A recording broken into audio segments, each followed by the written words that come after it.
أعوذ بالله من الشيطان الرجيم. بسم الله الرحمن الرحيم.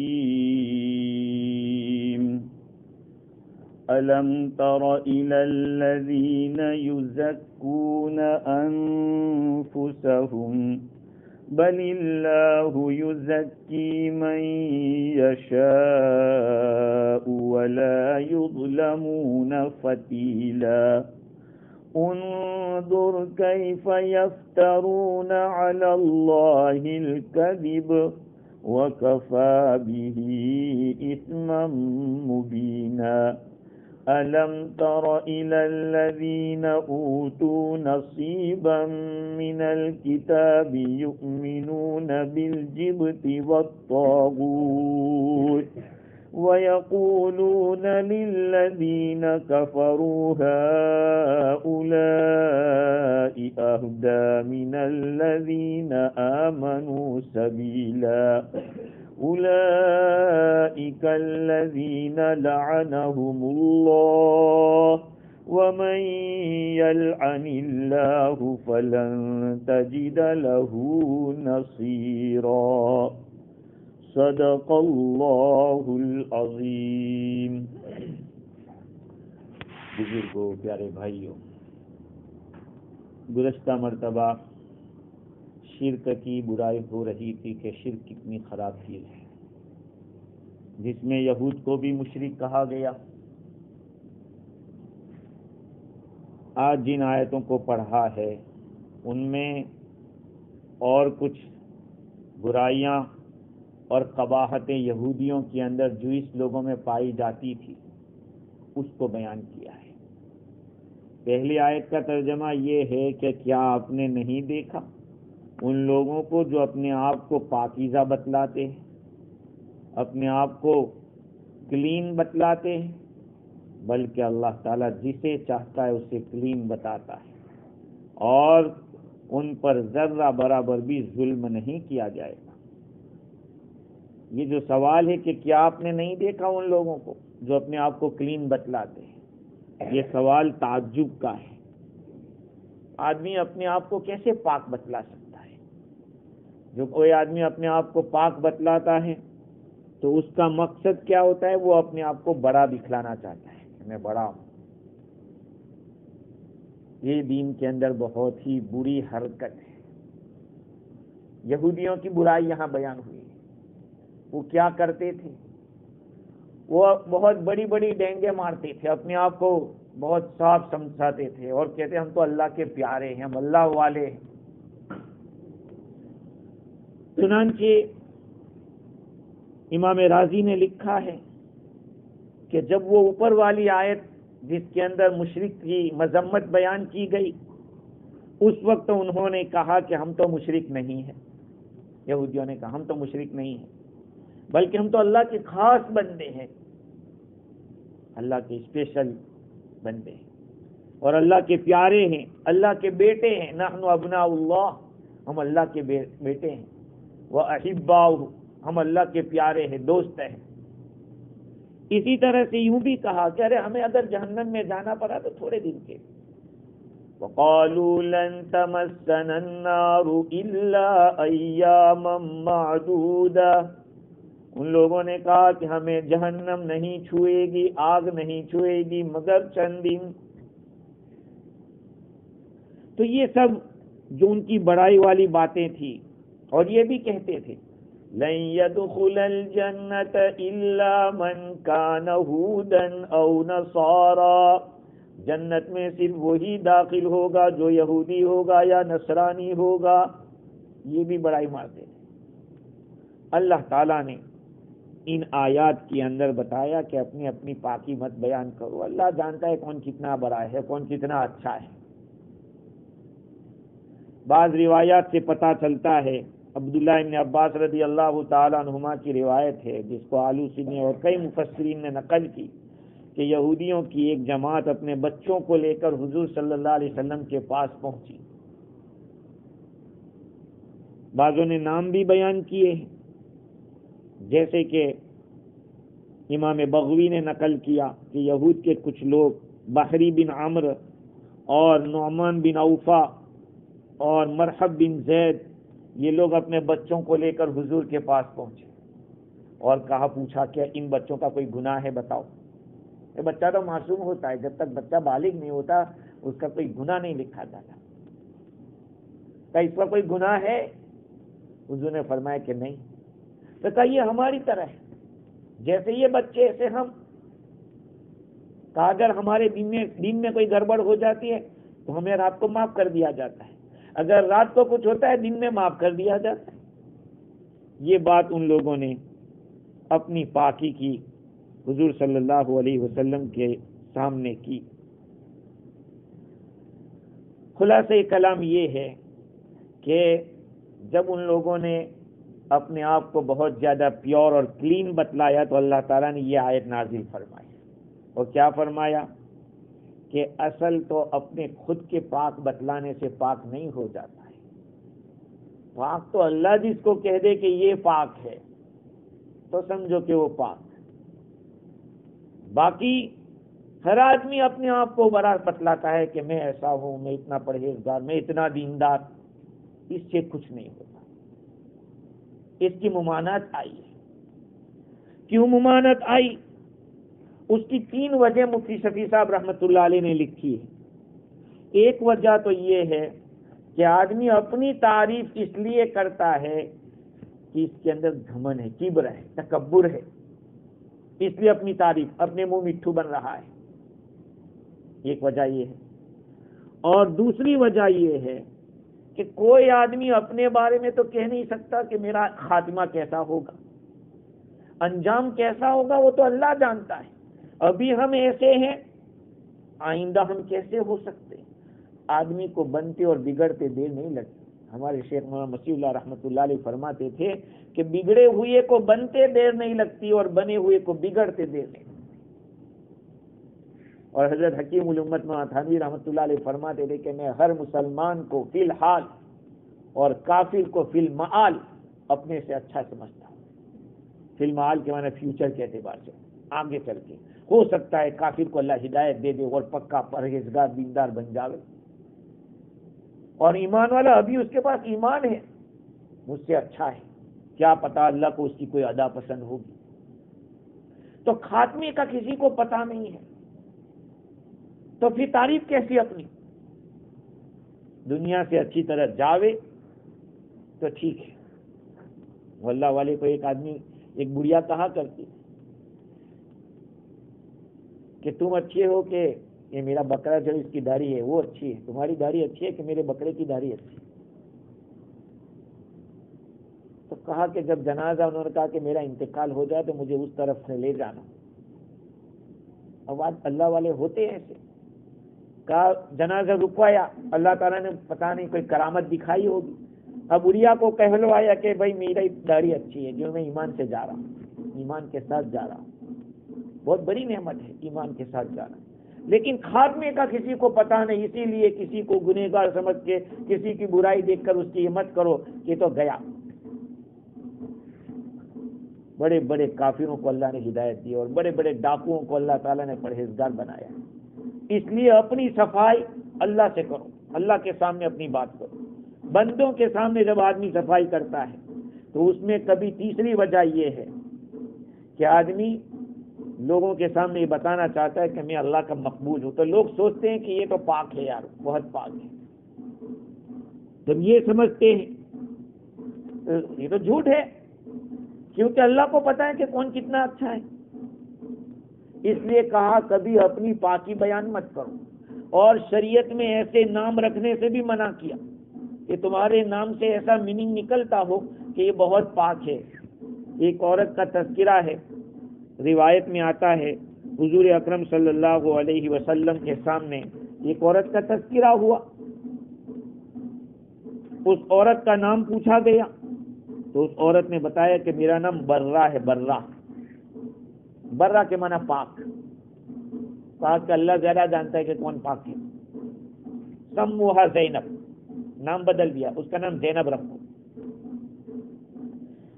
خراب معنی والا نام بھی نہیں رکھنے کا، اور ایسا نام جس میں اپنی کسی کا نام اقدس رکھ دیا، اقدس یعنی بہت پاک، کہا نہیں یہ نام نہیں رکھ سکتے آپ، ایسا نام جس کا اچھا معنی ہو، جیسے شاکر ہے، شکر گزار، اسی طرح سے دوسرے بھی بہت سارے، حفیظ ہے جس کی حفاظت کی گئی ہو، نبیوں کے نام ہیں، ایسے نام رکھو۔ جس کا معنی خراب ہو یا ایسا ہو کہ جو اللہ ہی جانتا ہے کہ کون کیسا ہے، تو پھر ایسا نام نہیں رکھنے کا۔ خیر، تو دیکھیے اس آیت کریمہ کے اندر اللہ تعالیٰ نے اپنی تعریف اپنی زبان سے کرنے سے منع کیا ہے۔ اور ایک بات اس کے ساتھ میں بڑھا کر کہتا ہوں، حدیث میں یہ بھی آیا کہ کوئی آدمی کسی کی منہ کے سامنے منہ پہ تعریف نہ کرے، ارے ماسٹر صاحب بہت اچھے آدمی ہے یہ، یہاں تک آیا کہ جو تعریف کر رہا ہے مٹی اٹھائے اور تعریف کرنے والے کے منہ پہ مارے، احسوا التراب علی وجوہ المداحین، منہ پہ تعریف کرنے والوں کے منہ کے اوپر مٹی ڈالو، کیونکہ اس سے دماغ خراب ہوگا سامنے والے کا۔ اچھا ٹھیک ہے، اب سوال یہ ہے کہ بعض احادیث شریفہ کے اندر حضور اکرم صلی اللہ علیہ وسلم نے اپنی تعریف کی ہے، اس کا کیا؟ جیسے کہ آپ نے فرمایا انا امین فی الارض انا امین و امین فی السماء، میں تو زمین پر بھی امانت دار اور آسمان میں بھی، انا امین فی السماء و امین فی الارض۔ پھر ایک حدیث میں یہ بھی ہے کہ آپ نے فرمایا انا سید ولد آدم ولا فخر، میں آدم کی اولاد کا سردار ہوں اور مجھے اس پہ کوئی فخر نہیں ہے۔ اور ایک روایت میں یہ بھی ہے کہ اللہ کے رسول صلی اللہ علیہ وسلم نے ارشاد فرمایا واللہ لا تجدون بعدی اعدل علیکم منی، میرے بعد تمہارے اوپر مجھ سے زیادہ انصاف کرنے والا کسی کو نہیں پاؤ گے۔ واللہ، اللہ کی قسم، لا تجدون بعدی اعدل علیکم منی، تمہارے اوپر زیادہ انصاف کرنے والا، مجھ سے زیادہ انصاف کرنے والا کسی کو نہیں پاؤ گے میرے بعد۔ تو اب ان حدیثوں میں حضور صلی اللہ علیہ وسلم نے اپنی زبان سے تعریف کی ہے، اس کا کیا؟ اس کا جواب یہ ہے کہ جو پہلے آپ نے فرمایا کہ میں انصاف کرنے میں امین ہوں، زمین میں آسمان میں امانت دار ہوں، تو منافقین میں حضور اکرم صلی اللہ علیہ وسلم نے ایک مرتبہ مال غنیمت کو تقسیم کیا، مال کو تقسیم کیا، تو منافقوں نے کہا کہ انصاف کیجئے، انصاف، اللہ کے نبی کو کہا کہ آپ انصاف کیجئے۔ تو آپ صلی اللہ علیہ وسلم نے اس وقت فرمایا کہ میں تو زمین میں بھی امانت دار ہوں اور آسمان میں بھی امانت دار ہوں، امین فی السماء، یہ ہے۔ تو بعض مرتبہ آدمی کو اپنا تزکیہ کرنا پڑتا ہے، بعض ایسے مواقع ہوتے ہیں، تو بغیر گھمنڈ کے، بغیر تکبر کے اگر کوئی آدمی کوئی بات بتلا رہا ہے جس میں اپنی تعریف کروانا یا اپنے آپ کو بڑا دکھلانا مقصود نہ ہو تو کر سکتے، بلکہ دوسرے کا بھی تزکیہ ہم نہیں کر سکتے، بڑے پاک باز آدمی ہے، یہ ہے وہ ہے، گمان رکھو، اچھا گمان، یہ تو فرض ہے، ہر ایمان والے کے بارے میں اچھا گمان رکھو۔ اگر تمہیں کچھ الٹا بھی دکھتا ہو تو اپنی آنکھ کو غلط کہو کہ میری آنکھ نے غلط دیکھا ہوگا، لیکن یہ چیز میرے عزیزو بہت مشکل ہے، بہت مشکل ہے۔ اصل میں اللہ تعالیٰ ہی جانتا ہے کہ کون کتنا صحیح ہے اور کون کتنا خراب ہے، ہمیں جج کرنے کی کوئی ضرورت نہیں ہے۔ ہاں، گمان ہر ایمان والے کے بارے میں اچھا رکھو، اچھا رکھو گمان، حسن ظن کا تو حکم دیا گیا ہے، بدگمانی کا حکم نہیں دیا ہے، بدگمانی تو گناہ ہے۔ یا ایھا الذین آمنوا اجتنبوا کثیرا من الظن، اے ایمان والو بہت زیادہ گمان کرنے سے بچو، ان بعض الظن اثم، اس لیے کہ بعض گمان گناہ ہوتا ہے۔ اور میرے دوستو بہت سی دفعہ ایسا ہوتا ہے کہ ہم سوچتے کچھ ہے، نکلتا کچھ ہے، ہم سوچتے کچھ ہے۔ ایک آدمی کسی جگہ جاتا آتا رہتا ہے، اب ہمارا گمان یہ نہیں ہوگا کہ ہو سکتا ہے کسی کی مدد کے لیے جاتا ہوں، یہ ہمارے ذہن میں دوسرا چشمہ ہوتا ہے کہ یہاں جاتا ہے کچھ گڑبڑ لگ رہی ہے، بدگمان فوراً ہو جاتی ہے۔ کیوں؟ اس لیے کہ جیسا چشمہ ہوتا ہے ایسا دکھتا ہے. اب لال چشمہ ہے تو لال دکھے گا، گرین ہے تو گرین دکھے گا. تو اپنے چشمے کو صحیح رکھو. ہے اللہ تعالیٰ فرماتے ہیں الم تر الی الذین یزکون انفسہم بل اللہ یزکی من یشاء. اللہ تعالیٰ جسے چاہتے ہیں اس کا تزکیہ کرتے ہیں. اللہ تعالیٰ تزکیہ کیوں کر سکتا ہے؟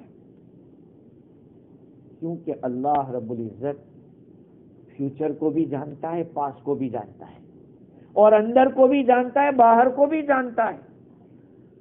ہم تو صرف اوپر اوپر دیکھتے ہیں اور اوپر میں بھی گڑبڑ کر دیتے ہیں. اور اللہ تعالیٰ کی ذات یہ قادر ہے کہ کسی کی تطہیر کر سکے. انسان کے اندر کیا ہے وہ بھی اس سے باخبر ہے. سمجھ رہے ہیں؟ اس لیے اللہ تعالیٰ اگر کسی کو خبر دے دے، جیسے نبی کو خبر دی کہ تو سارے انسانوں کا سردار ہے، حضور صلی اللہ علیہ وسلم کو بتایا گیا، کیونکہ وما ینطق عن الہوا، اللہ کے نبی خواہشات سے بات نہیں کرتے تھے، وہ تو وحی ہوتی تھی. تو آپ نے فرمایا کہ انا سید ولد آدم، میں سارے انسانوں کا سردار ہوں. دیکھو بعض دفعہ ہم لوگ نام بھی ایسا الٹا دے دیتے ہیں. کسی کو کہا کہ سید، میں کسی کے نام پر یہ نہیں حملہ نہیں کر رہا ہوں، لیکن دنیا میں دیکھے ایسے نام رکھ دیا سید. سید کے معنی کیا ہوتا ہے؟ سردار. اب وہ آدمی ایسا ہے کہ سارے الٹے دھندے کر رہا ہے اور آپ اس کو سردار کہہ رہے ہو. اسی لیے تو سکھ لوگوں کو بھی سردار جی نہیں کہنا چاہیے، پنجابی کہو ان کو. سردار کے معنی کیا ہوتا ہے؟ ہیڈ. تو اس کو ہیڈ کیوں مان رہے ہو بھائی؟ بڑا کیوں مان رہے ہو؟ تو اللہ تعالی اگر وحی کے ذریعے بتا دے تو پھر نبی تعریف کر سکتا ہے کسی کی. نبی نے کی. حضور صلی اللہ علیہ وسلم نے صدیق اکبر رضی اللہ عنہ اور عمر فاروق رضی اللہ عنہ کو کیا فرمایا؟ سیدہ کہول الجنہ، جنت کے بوڑھے لوگوں کے یہ دو سردار ہیں. اور فاطمہ سیدۃ نساء اہل الجنہ، اور فاطمہ جنت کی عورتوں کی سردار ہے. حسن حسین کو فرمایا رضی اللہ عنہما کو سیدہ شباب اہل الجنہ، جنت کے نوجوانوں کے سردار ہیں. تو اللہ کے نبی صلی اللہ علیہ وسلم کو وحی آتی تھی، تو آپ کو وحی سے پتا چلا تو آپ کر سکتے، کہہ سکتے ہیں، کیونکہ وہ تزکیہ اللہ نے فرمایا ہے. کسی کو کلین چیٹ دیا ہے تو اللہ نے دیا ہے. اور کبھی کبھی الہام ہوتا ہے، کبھی الہام ہوتا ہے. ایک ہوتی ہے وحی جو نبیوں پر آتی ہے، اور کبھی الہام ہوتا ہے اللہ تعالیٰ اپنے نیک بندوں کے دلوں میں بات ڈالتا ہے. جیسے کہ شیخ عبد القادر محبوب سبحانی رحمت اللہ علیہ نے کیا فرمایا؟ قدمی ہذہ علی رقبۃ کل ولی اللہ، کہا میرا یہ قدم اللہ کے ہر ولی کے کندھے کے اوپر ہے. ان سب میرے قدم کے نیچے ہے. وہ ان کا مقام ہوگا، ان کو کشف ہوا ہوگا، اس سے انہوں نے فرمایا. تو بعض لوگوں کو الہام سے پتا چلتا ہے، نبیوں کو وحی کے وہ کہہ سکتے ہیں. اور کوئی آدمی نہ خود کی پاکی بیان کر سکتا ہے نہ کسی اور کی پاکی بیان کر سکتا ہے. لا تزکوا انفسکم، اپنے آپ کی پاکی بیان مت کرو. هو اعلم بمن اتقى، اللہ زیادہ جانتا ہے کہ کون پرہیزگار ہے. گنہگار اندیش ناک از خدا، بسے بہتر از عابد خود نما.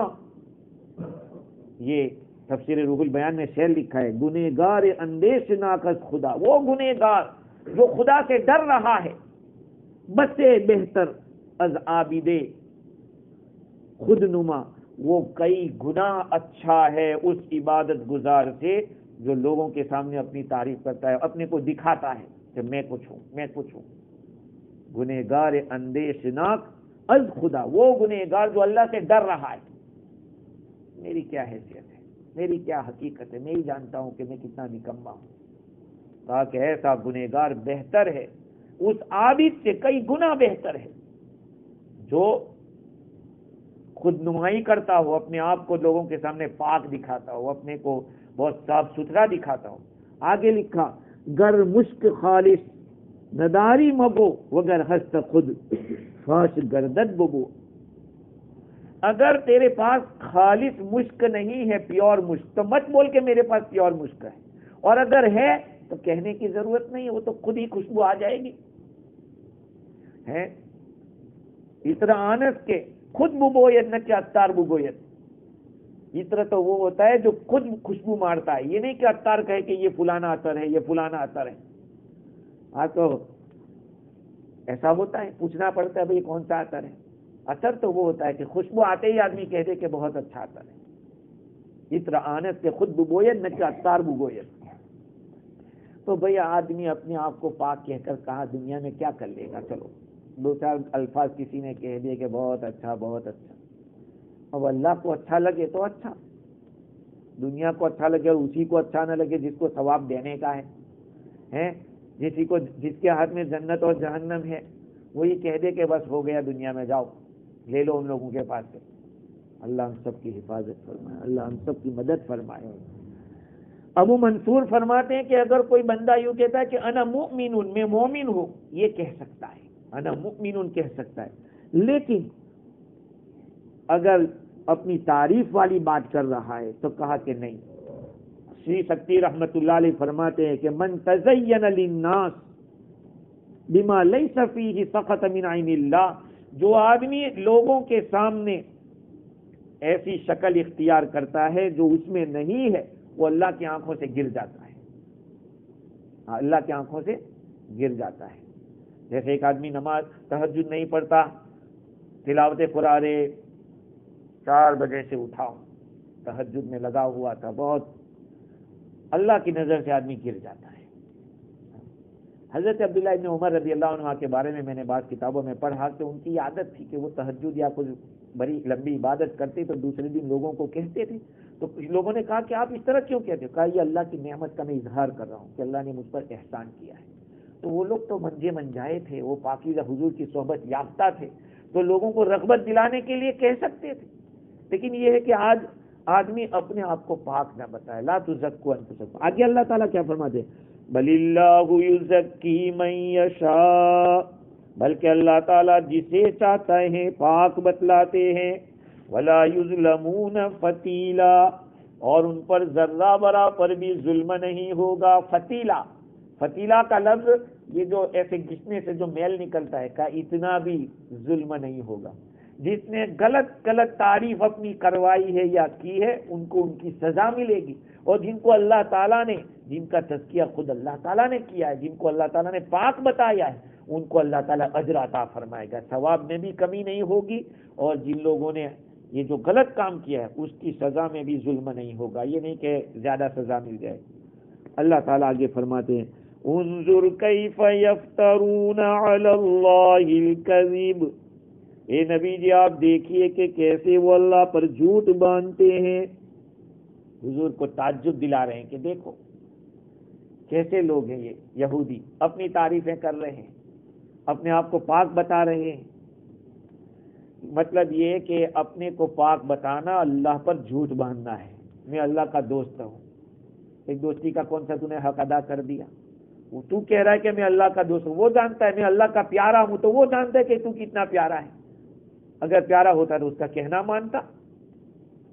وَكَفَى بِهِ إِثْمًا مُبِينًا. امام راضی لکھتے ہیں کہ اس آیت سے ایک بات معلوم ہوتی ہے کہ کسی چیز کی خبر دینا اس کے خلاف جو نہیں ہے وہ جھوٹ ہے.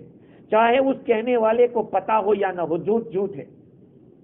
جھوٹ کس کو کہتے ہیں؟ خلاف واقعہ بات کرنا، جو نہیں ہے اس کو خلاف، جو ہے اس کے خلاف کہنا، یہ جھوٹ ہے. آگے دیکھیے اللہ تعالیٰ فرماتے ہیں الم تر الی وکفی بہ اثما مبینا. یہ کافی ہے کھلا گناہ ہونے کے اعتبار سے، یعنی ظاہری بات ہے کہ جو نہیں ہے اس کو دکھا رہے ہیں، یہ بہت بڑا گناہ ہے. یہی کافی ہے ان کے لیے، گناہ ہونا ہی کافی ہے. الم تر الی الذین اوتوا نصیبا من الکتاب. اے مخاطب، اے نبی جی آپ نے نہیں دیکھا ان لوگوں کو جن کو کتاب کا ایک حصہ دیا گیا. یؤمنون بالجبت والطاغوت، وہ لوگ ایمان رکھتے ہیں بتوں پر اور شیطان پر. وَيَقُولُونَ لِلَّذِينَ كَفَرُوا، اور وہ کافروں سے کہتے ہیں کہ یہ کافر مسلمانوں سے بہتر ہے، وہ مسلمانوں سے صحیح راستے پر ہے. ہؤلاء اہدی من الذین آمنوا سبیلا، یہ کافر لوگ ایمان والوں سے صحیح راستے پر ہے۔ یہ یہودیوں نے ایک حرکت الٹی اور کی تھی، اس کو یہاں اللہ تعالیٰ نے بیان کیا ہے۔ وہ کیا شرارت کی؟ مدینہ منورہ سے ایک تو کعب بن اشرف اور حیی بن اخطب اور کعب بن اشرف ایک بڑی جماعت کو 70 جیسے آدمیوں کو لے کر مکہ پہنچے، اور حیی بن اخطب تھا وہ ابو سفیان کے یہاں مہمان ٹھہرا، اور دوسرے جتنے تھے وہ ادھر ادھر قریش کے یہاں مہمان بن گئے۔ اور پھر ان لوگوں کے ساتھ ایسی بات کی کہ ہم آپ کے ساتھ دوستانہ تعلق کرنا چاہتے ہیں، مدینہ منورہ میں جو ہمارا ایگریمنٹ مسلمانوں سے اس کو ہم توڑ دیتے ہیں، اب تم سے ہم ایگریمنٹ کرتے ہیں۔ مکہ والے تو چاہتے ہی تھے اس وقت کہ ظاہری بات ہے کہ مدینہ میں مسلمان رہ رہے ہیں، مدینہ منورہ میں، اور وہیں کے لوگ ان کے دوست بن رہے ہیں، تو پھر کہا کہ پھر تو مزہ آئے گا۔ تو قریش نے زیادہ دلچسپی لی اس کے اندر۔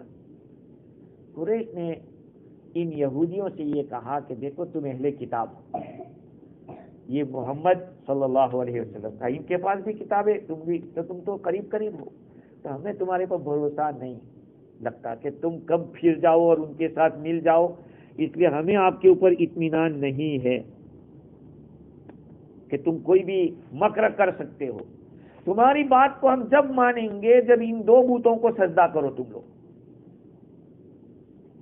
جت اور طاغوت کا ان دو بتوں پر سجدہ کر لو تو ہم مانیں گے کہ تم صحیح ہو۔ اب دیکھیں اہل کتاب نے بھی سجدہ کر لیا، ان لوگوں نے ان دو بتوں کو سجدہ کیا۔ پھر ابو سفیان نے کہا کہ ہمارا ایک سوال ہے، تم تو اہل کتاب ہو، ہمارا ایک سوال ہے کہ ہم سیدھے راستے پر ہیں یا یہ لوگ سیدھے راستے پر ہیں۔ محمد صلی اللہ علیہ وسلم اور ان کے جو ساتھی ہیں کیا وہ صحیح راستے پر ہیں یا ہم صحیح راستے پر ہیں؟ کا اچھا بتاؤ ان کی تعلیمات کیا ہے، وہ کیا کہتے ہیں آپ لوگوں کو؟ ماذا یقول محمد کیا فرماتے ہیں؟ انہوں نے کہا کہ یامر بعبادۃ اللہ وحدہ، وہ ایک اللہ کی عبادت کا حکم دیتے ہیں، وینہی عن عبادۃ الاصنام، بتوں کی پوجا سے روکتے ہیں، وترک دین آبائہ، اپنے بابائی دین کو چھوڑنے کا حکم دیتے ہیں،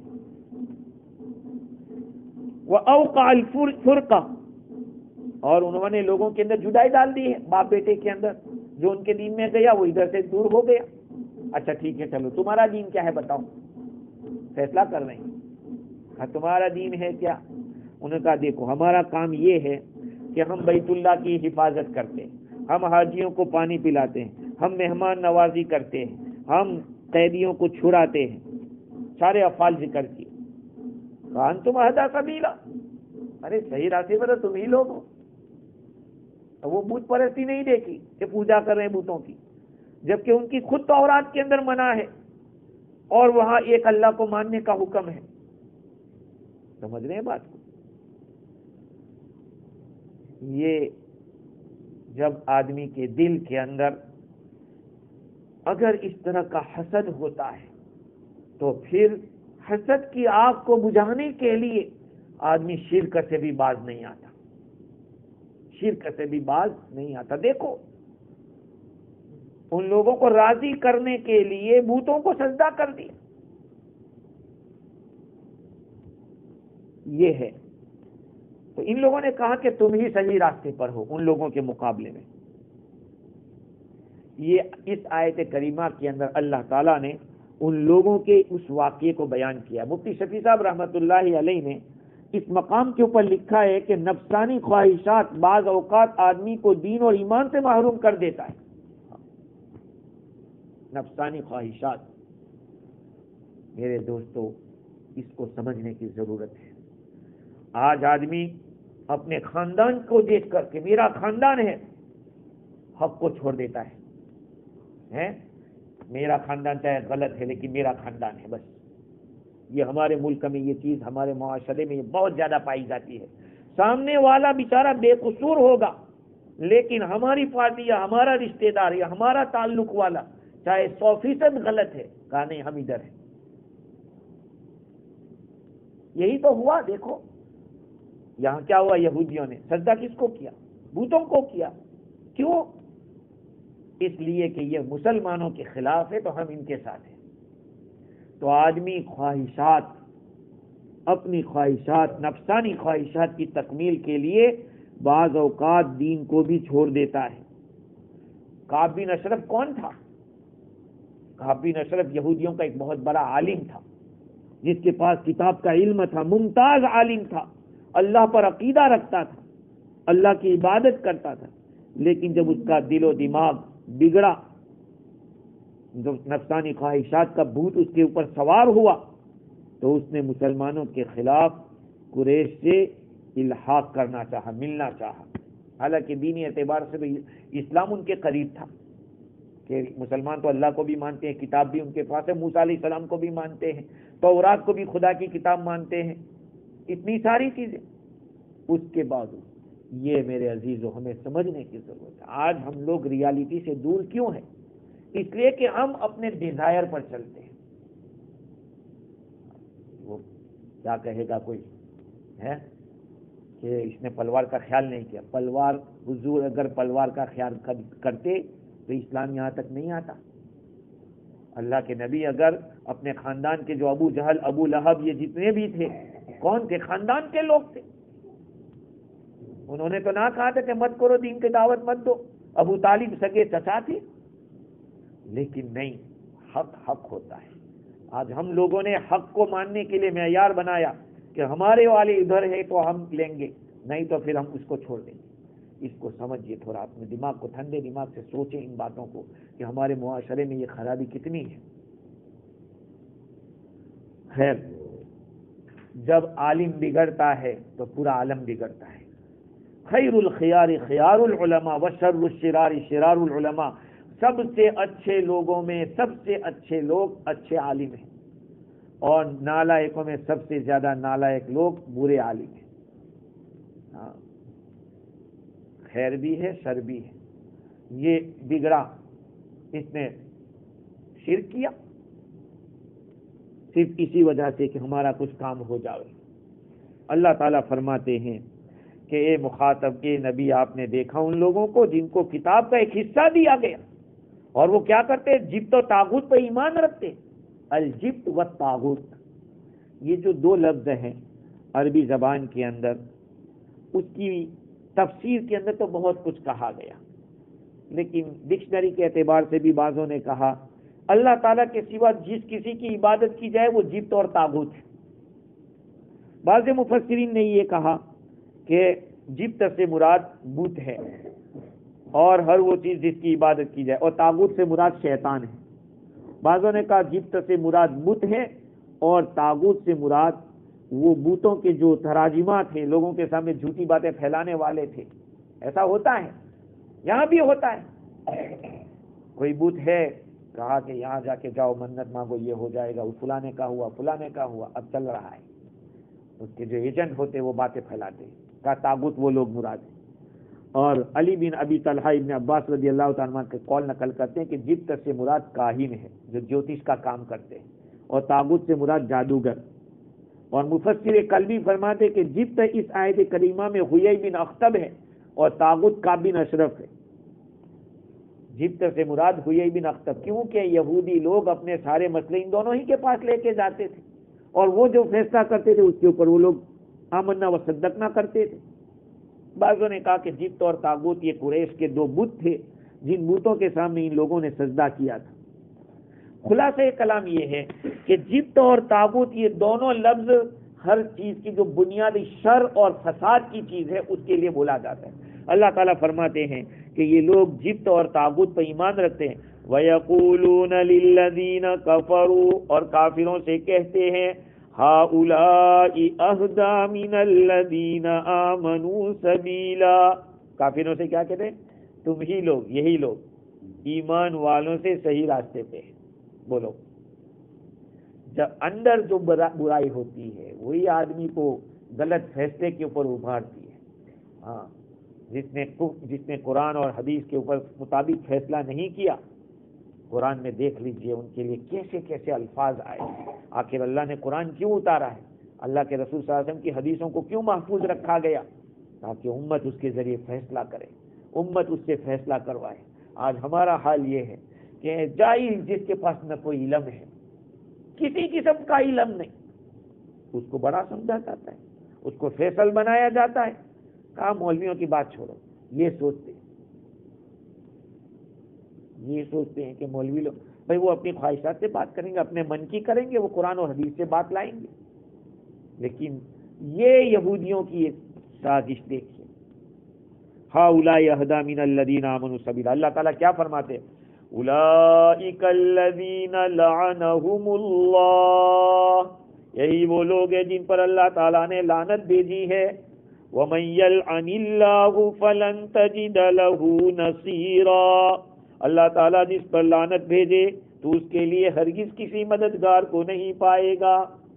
لعنت بھیجنا، لعنت کے معنی ہے اللہ کی رحمت سے دوری، اللہ کی رحمت سے دوری. بعض دفعہ زبان سے نکل جاتا ہے، کبھی کبھی آدمی لعنت کر دیتا ہے، حالانکہ ہم سے بھی کبھی نکلا اس طرح سے ہو جاتا ہے جب آدمی بہت زیادہ غصے میں ہو، ایسا ہوتا ہے. حالانکہ لعنت کس پر کرنا جائز ہے یہ بھی ایک مسئلہ ہے. جس کا کفر پر مرنا معلوم ہو اس پر لعنت کر سکتے، ورنہ ظالم لوگوں پر اللہ کی لعنت یہ بول سکتے ہیں. جھوٹے لوگوں پر اللہ کی لعنت، الا لعنت اللہ علی الکاذبین، قرآن کہتا ہے الا لعنت اللہ علی الظالمین، اللہ کی لعنت ہو ظالموں کے اوپر، اللہ کی لعنت ہو جھوٹے لوگوں کے اوپر. جس کا کفر پر مرنا یقیناً معلوم ہے اس پر لعنت کرنا جائز ہے. اب یزید ابن معاویہ، حضرت معاویہ رضی اللہ عنہ کا بیٹا یزید، اس کے بارے میں معلوم نہیں ہے کہ وہ کفر پر مرا ہے، لیکن کچھ لوگ وہی کرتے اس پہ لعنت بھیجتے ہیں. تو لعنت کا مسئلہ یہ ہے کہ اگر کوئی آدمی کسی پر لعنت بھیجتا ہے تو یہ لعنت آسمان پہ جاتی ہے، آسمان کے دروازے بند کر دیے جاتے ہیں، پھر وہ زمین پر آتی ہے، زمین کے دروازے بند ہوتے ہیں، پھر دائیں بائیں وہ چلتی ہے. تو پھر جس آدمی نے لعنت کی ہے وہ لعنت اسی کو لگتی ہے، وہ لعنت اسی کو لگتی ہے. ایسے بہت سارے اعمال ہیں جن اعمال کی وجہ سے آدمی پر لعنت ہوتی ہے. بہت سارے اعمال ایسے ہیں، جیسے کہ نبی کریم صلی اللہ علیہ وسلم کا ارشاد ہے کہ لعن اللہ آکل الربا وموکلہ والواشم والمستوشم والمستور. اللہ تعالیٰ لعنت بھیجتے ہیں سود کھانے والے پر، سود انٹرسٹ، بینک سے جو انٹرسٹ لیتا ہے اور جو انٹرسٹ کھاتا ہے، کھلانے والے پر، کھانے والے پر، کھلانے والے پر، والواشمہ والمستوشمہ، گدنے والا گدوانے، گدنے والی گدوانے والی، ایسے ہے نا کیا کہتے ہیں ٹیٹو، وہ کرنے والا اور کروانے والا، اور تصویر کھینچنے والا. بعض لوگ کیا کہتے ہیں کہ تصویر تو جو ہاتھ سے بنائے وہ تصویر ہے، یہ ہاتھ سے، میں نے کہا کیمرہ آسمان سے گرا تھا. میں پوچھتا ہوں کہ کیمرہ آسمان سے گرا تھا، وہ بھی تو انسان کے ہاتھ سے بنا ہوا ہے کیمرہ، اور کیمرہ سے جب فوٹو کھینچتے اس میں بھی تو ہاتھ استعمال ہوتا ہے؟ نہیں ہوتا، ہوتا ہے. ایک دفعہ امریکہ کے ایک صاحب نیوزی لینڈ آ گئے میری مسجد میں، انہوں نے اس طرح سے رکھ دیا تصویر والا. میں نے کہا حرام، تو کہا کہ وہ حرام ہے. تو میں نے پوچھا کہ کیمرہ آسمان سے گرا تھا؟ وہ بھی تو انسان کے ہاتھ نے بنایا ہے. اب ہاتھ سے قلم سے لکھو یا یہ کہ ٹائپ کر کے لکھو، لکھنا تو وہی ہے، مقصد تو وہی ہو رہا ہے، بات تو پوری ہو رہی ہے. تو بھئی تصویر بنانے والے کا بھی بہت بڑا عذاب رکھا ہے. ہم تو سوچتے ہیں کہ کھینچو یار کھینچو تصویر کسی مسجد کی لو، اچھے چین ہو وہاں لو، لیکن تصویر جس کے اندر روح ہے ان کی تصویر. بہت سارے تو گھر میں لٹکاتے، ابا کی تصویر، بھیا کی تصویر، اولاد کی، بیوی کی تصویر. ارے بھائی رحمت کے فرشتے نہیں آ رہے، اس کو نکالو، رحمت کے فرشتے نہیں آئیں گے. بچنے کی ضرورت ہے. تو تصویر کھینچنے والا، اسی طرح سے یہ جو بال یہاں عورتیں کرواتی ہیں تھریڈنگ، اسی طرح سے یہ دانت ہے، ان دانتوں کے بیچ کے اندر بھی کچھ یہ کرواتے، پتلا کرتے دانت کے اندر کھلا، چونکہ اس کے اندر بھی خوبصورتی ظاہر ہوتی. ارے یہ خوبصورتی تو جو خود بخود اور نیچرل ہو وہ اصل خوبصورتی ہے. یہ لپ لاپ سے جو حاصل ہوتی ہے اس میں ایک وقت کے بعد بندر جیسے لگتے ہیں، ایسا ہو جاتا ہے، شکل بن جاتی ہے. تو اصلی خوبصورتی تو جو ہے وہ ہے نیچرل ہے وہی. خیر، تو لعنت اللہ تعالیٰ کی طرف سے کئی لوگوں ایسے اعمال ہیں جن کی وجہ سے، ایک جو مردوں کے پیچھے اپنی شہوت پوری کرتے ہیں اس پر بھی لعنت آئی ہے. عمل لوط، جو قوم لوط کا عمل جو کرتے ہیں وہ. اسی طرح سے جو مرد عورتوں کا لباس پہنتا ہے اور جو عورت مردوں کا لباس پہنتی ہے ان پر بھی لعنت ہے. اور اب تو اللہ رحم فرمائے بہت سارے مرد عورتیں بننے لگی. ہم نے سنا کہ گولیاں کھا کے بھی اب عورت بنا جا سکتا ہے. وہ تو شیطان پہلے سے کہہ چکا ہے کہ فَلَيُغَيِّرُنَّ خَلْقَ اللَّهِ، ان لوگوں کو میں ایسا کر دوں گا کہ وہ اللہ کی تخلیق کو چینج کریں گے. اب یہاں تک تو پہنچ چکے ہیں کہ مرد عورت بن رہے، عورت مرد بن رہا، ایسا ہو رہا ہے. ان پہ تو ڈبل لعنت ہوگی اور لعنت ہوگی جو اللہ کی تخلیق کو چینج کرتے ہیں. خیر، تو لعنت کا مسئلہ ہر کسی کے اوپر لعنت نہیں کرنی چاہیے. جب تک کسی کے کفر پر مرنے کا پتہ نہ ہو وہاں تک کفر لعنت نہ کی جائے. باقی یہ ہے کہ اللہ تعالیٰ نے ان لوگوں کے اوپر لعنت برسائی. اولئک الذین لعنہم اللہ، ان یہودیوں پر اللہ کی لعنت ہے. ومن یلعن اللہ فلن تجد له نصیرا، جس پر اللہ تعالیٰ لعنت بھیج دے اس کے لیے تو ہرگز کسی مددگار کو نہیں پائے گا. آگے اور اللہ تعالیٰ نے ان لوگوں کی کچھ باتیں نقل کی ہیں، انشاءاللہ آئندہ مزید گفتگو کریں گے. اللہ تعالیٰ ہمیں دین کی بصیرت عطا فرماوے اور عمل کی توفیق عطا فرماوے. سبحان اللہ بحمدہ، سبحانک اللہم وبحمدک، ونشہد ان لا الہ الا انت نستغفرک.